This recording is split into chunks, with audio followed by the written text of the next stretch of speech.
Welcome back, 8th graders. Today we're diving into this explainer all about the really fascinating world of leadership and character.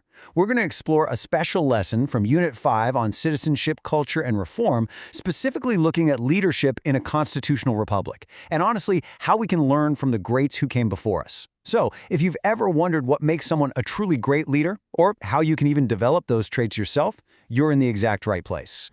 But before we really get going, let's be real for a second. Ask yourself, is history just a bunch of dates, a boring list of when things happened that you just memorize for a test and then immediately forget? It's super easy to fall into that trap, isn't it? But what if I told you that history isn't about time at all?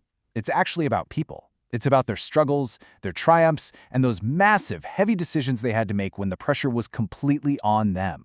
To prove that history is actually about incredible people, here is our roadmap for today. We'll cover the story behind the leader, why biographies matter, how to write a biography, servant leadership, and education powered by morality. Let's jump right into Section 1, the story behind the leader.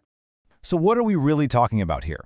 Well, a biography is so much more than just a timeline or a Wikipedia page of basic facts. Reading or writing one helps us see a leader's entire life in context.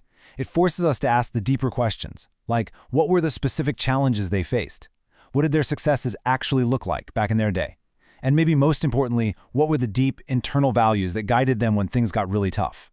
When you write a biography, you aren't just acting as a historian. It's like being a detective uncovering what really made a person tick. Moving on to Section 2, Why Biographies Matter. The source material uses Hebrews 13:7 to really anchor our why here. It tells us to remember our leaders, consider the outcome of their way of life, and imitate their faith.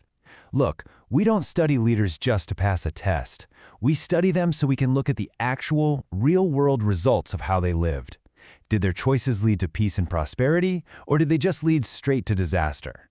By analyzing those outcomes, we learn how to imitate their strong faith and character in our own modern lives. So the crucial point here is that understanding a biography is a two-way street. On one hand, by seeing how one person's actions shaped history, we're totally inspired to follow their good examples. But on the flip side, and this is just as important, a well-written biography helps us avoid their mistakes. Leaders are human. They messed up, sometimes in really huge ways. And we get the absolute luxury of learning from their errors without having to suffer the consequences ourselves. It's like a cheat code for life. Okay, let's roll up our sleeves. Section 3, How to Write a Biography. Writing a great biography requires a bit of a structured approach. You'll want to start with Step 1, the basic facts. Where and when were they born? What are the key anchor events of their life? Once you've got that foundation built, you move into Step 2, which is honestly the meat of the whole story. Focus on the immense challenges they faced and exactly how they overcame them. A pro tip here, use direct quotes. Let them speak for themselves. Detail the actions they took and those heavy decisions they made. Finally, Step 3 is all about their legacy and reflection. Show how their leadership influenced their specific time period and what lasting mark they left on the world. Then reflect on what we can learn from their example today. How might their values inspire your very own actions?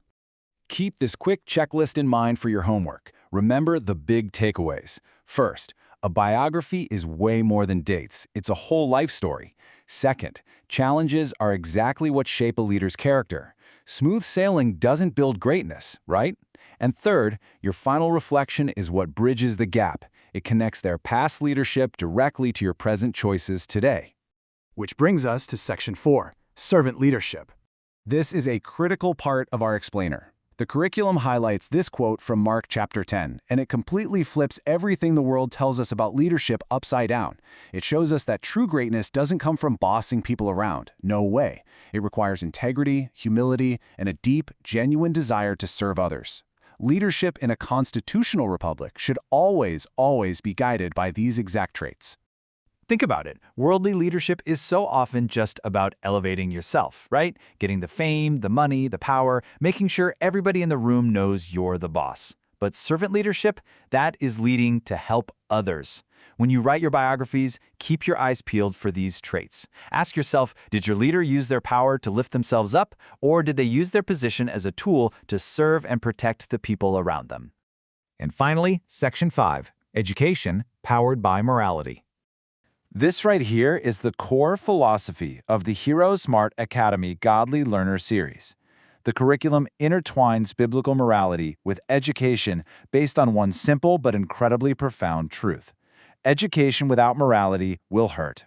Just having knowledge isn't enough. I mean, you could literally be the smartest person in the room, but if you don't have a moral compass guiding that intelligence, you're likely to use it in ways that harm yourself and everyone around you. It's a pretty serious question to ask yourself. What is the actual point of being smart and highly educated if you just continue to make bad choices that hurt? All the intelligence in the world means absolutely nothing if it's not guided by a strong moral framework that stops you from making those destructive choices.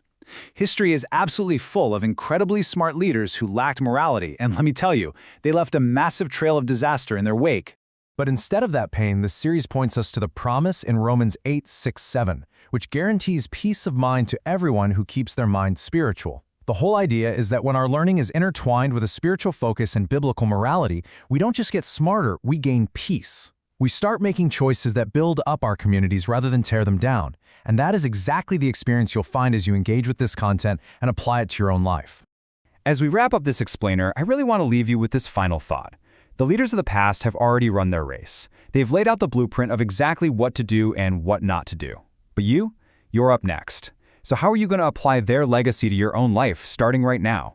Will you choose the path of the servant leader, guided by morality and seeking peace of mind? The pen is literally in your hand, and the very next biography being written is yours. Keep learning, keep serving, and I'll see you in the next explainer.